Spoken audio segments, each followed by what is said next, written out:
The Prime Minister has discarded his own Labour leadership promises. He's dropped the 5 missions he said would define his government. He's ditched his pledge to make Britain the fastest growing economy in the G7. We left office with UK the fastest growing economy in the G7.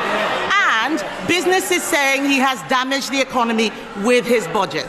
Tomorrow he's going to have an emergency reset, Mr. Speaker, just 5 months into his premiership. But why should anyone believe a word he says? Yeah. This was, to me, just an unforced error. There were so many students to choose from, and they chose this person who hasn't been arrested for anything, doesn't appear to be a part of CUAD, and also isn't here on a short-term visa. He has a green card. He is a United States resident, and that upsets me, obviously, because I am married to a Brit. He is here on a green card, and so it is important for me to know what was why was this decision determined? What are the actual facts? Because if you don't think we're going to get bit by this when the Democrats have power, we almost did. We did get bit by this with January 6th. If I had been there that day when my husband had just been deported because, well, she's here and we don't like these viewpoints that are being espoused on January 6th, so we're just going to deport and ask no further questions. Is Kemi Badenoch the UK version of Candace Owens? Even though they share similarities, they do have very big differences between them. So the similarities include their anti-wokeness stance, challenging main political thought, their media popularity in right-wing circles, as well as political aspirations and influence within the media. But their main differences are based on their credibility. So Kemi Badenoch operates within government as a serious policymaker. However, Candace Owens is a media personality known for her rhetoric and conspiracy theories.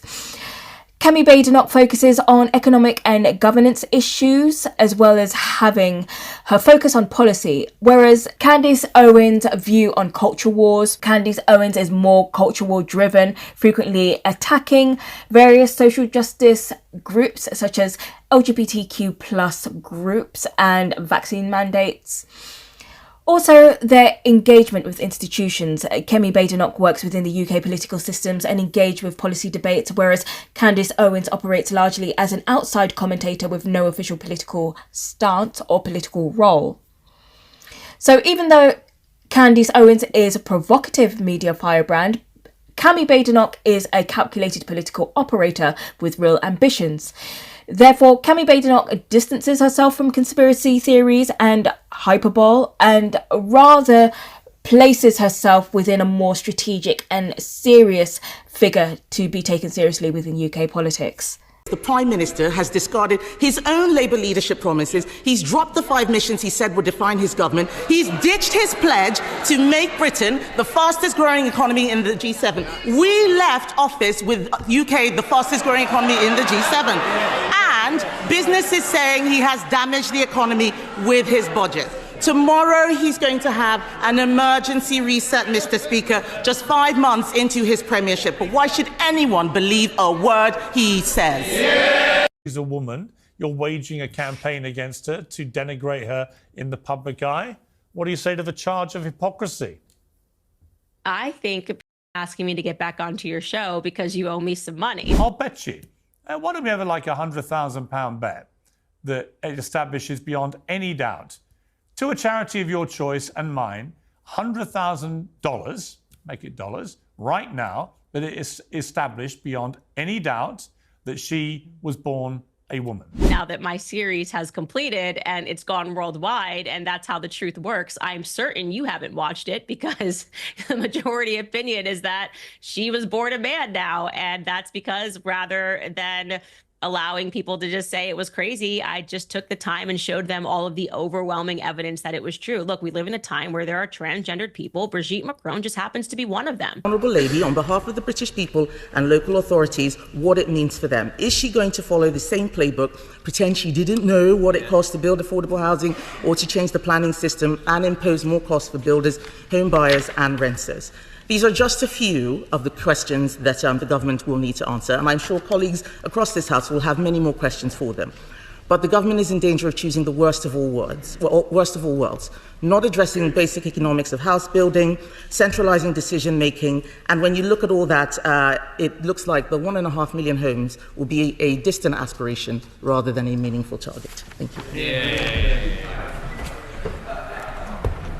Well, let me start by welcoming the Right Honourable Lady to her place, and can I wish her luck for her leadership campaign now she's confirmed she's running. The best of luck. So it was her ambition all along to be leader of the opposition, not mine.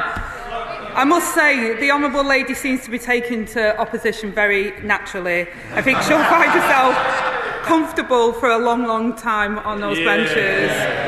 I mean, so let me just remind her, the government in which she served has left us to clear up the mess. I'm good. So I noticed you had a lot of thoughts on feminism. I'm a feminist, but I was just wondering, how do you differentiate between the extremism that exists in feminism as it does across, multiple different ideologies, but how do you differentiate between the extremism and how, feminists like me think? I don't hate men.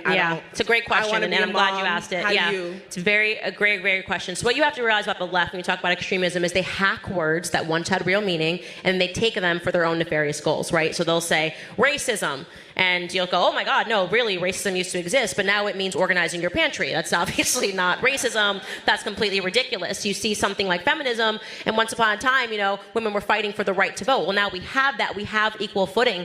And now they're using those terms. They're hiding behind the shield of feminism, and they're doing actually horrible things in society. And I blame feminists for almost every ill that we have right now, because they've encouraged people not to act as a woman, and they bash men all the time. And I think that they have contributed the most to the breakdown of family in terms of an ideology. Now, we are in a matriarchy, and this is why they accuse me of being an internalized misogynist, because I'm able to think through and acknowledge the flaws of what happens in society when women get power. And if you want to know what happens, look around you. Women fall for emotional arguments the entire time. Show us a commercial, show us. It's so sad. And before they get to the rational aspects of it, they're already invested emotionally. And I think that virtually every societal ill that we are facing today is because of women.